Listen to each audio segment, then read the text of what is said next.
Quando a polícia arrombou a porta do apartamento 402, no centro de São Paulo, o cheiro não era de decomposição. Era um cheiro metálico, frio como ozônio antes de uma tempestade. Eduardo Nogueira estava na cama, os olhos estatelados, abertos, encarando o teto, o corpo de um homem de 34 anos que parecia ter 70 seco, drenado, como se cada gota de vitalidade tivesse evaporado pelos poros. Mas o detalhe mais perturbador não estava no cadáver, estava no celular, vibrando no criado mudo ao lado da mão dele. Uma notificação bancária brilhava na tela.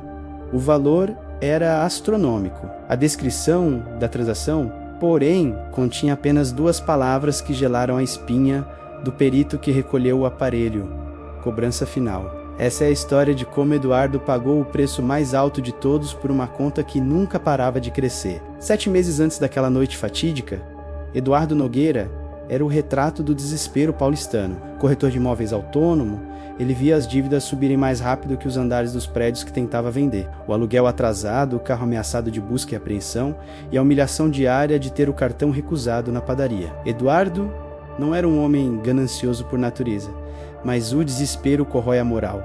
Ele estava cansado. Cansado de lutar, cansado de perder. Numa terça-feira chuvosa de novembro, ele entrou num bar decadente na região da Augusta. O tipo de lugar onde as pessoas vão para esquecer que o dia seguinte existe. Ele pediu uma dose barata e sentou no balcão, encarando o próprio reflexo distorcido na madeira envernizada. O bar estava praticamente vazio, exceto pelo barman sonolento, e ela destoava de tudo ali, não parecia pertencer àquele ambiente engordurado. O relato de quem viu de longe diz que ela usava um terninho de corte impecável, escuro, e exalava um perfume que não lembrava flores, mas algo antigo, como incenso queimado em pedra fria.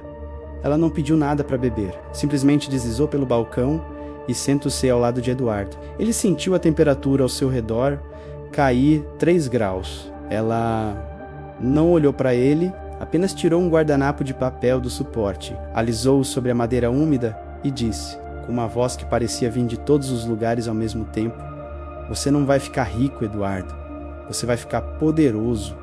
Eduardo deveria ter rido, mas ele estava vulnerável. Ele olhou para a mulher e viu nos olhos dela não uma promessa, mas um abismo. Um abismo que oferecia uma saída em um estado de quase transe mental. Sem processar as consequências. Sem perguntar o como ou porquê, Eduardo estendeu a mão. O aperto dela foi rápido. A pele dela era fria como mármore de túmulo. O pacto estava selado. A mudança foi imediata e violenta. Nas semanas seguintes, a vida de Eduardo virou de ponta cabeça. Clientes que antes nem atendiam seus telefonemas, agora o procuravam desesperados.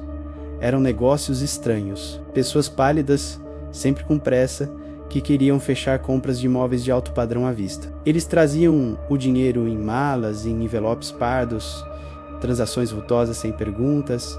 Eduardo quitou as dívidas em 15 dias, trocou de carro, mudou para o apartamento no centro. Ele estava nadando em dinheiro, exatamente como queria, mas o dinheiro tinha um gosto amargo. A cada venda, a cada comissão absurda que caía na conta, Eduardo sentia uma pontada no peito, uma exaustão que nenhuma noite de sono curava. No início, ele achou que era a adrenalina do sucesso. Ele estava errado. O preço cobrado não foi a alma dele, pelo menos não de imediato.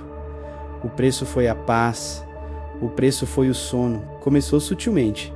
Eduardo acordava assustado no meio da madrugada, sempre no mesmo horário. O relógio digital na cabeceira marcava invariavelmente 3h15 da manhã. No exato segundo em que ele abria os olhos, o celular vibrava. Bizizê, notificação do banco, transferência recebida. Valores altos, 20 mil, 50 mil. O dinheiro entrava enquanto ele tentava dormir, mas junto com o dinheiro vinha a sensação, no começo, era apenas a impressão de estar sendo observado. Depois, evoluiu para algo físico. Às 3h15 toda noite, Eduardo sentiu o colchão afundar levemente ao seu lado, como se alguém se sentasse na beirada da cama. Ele não tinha coragem de se virar. Ele ficava paralisado, suando frio, enquanto sentia uma presença sugando o ar do quarto. Era como se um aspirador invisível estivesse conectado à sua espinha, drenando não seu sangue, mas sua vontade de viver. A cada notificação bancária ele se sentia mais fraco, mais oco. Ele estava rico, mas parecia um doente terminal. Olheiras profundas, a pele cinzenta. O poderoso Eduardo Nogueira agora tinha medo de fechar os olhos. O desespero bateu quando ele tentou parar. Ele começou a recusar clientes. O que aconteceu? Os depósitos noturnos dobraram de valor, a presença no quarto ficou mais pesada, mais agressiva. Ele sentia dedos gelados roçarem seu tornozelo sob o lençol. Num ato final de pânico, Eduardo tentou se livrar do dinheiro. Numa tarde de quinta-feira, ele transferiu tudo o que tinha menos milhões para diversas instituições de caridade. Ele zerou a conta, sentiu um alívio momentâneo. Naquela noite, ele achou que dormiria. Ele foi para a cama. O relógio marcou 3h14. O silêncio no apartamento era ensurdecedor. 3h15. O celular vibrou com uma violência que quase o derrubou do criado mudo. Eduardo olhou a tela, trêmulo. O saldo estava de volta. Cada centavo que ele doou havia sido estornado e havia um depósito extra, um valor que ele nunca tinha visto antes.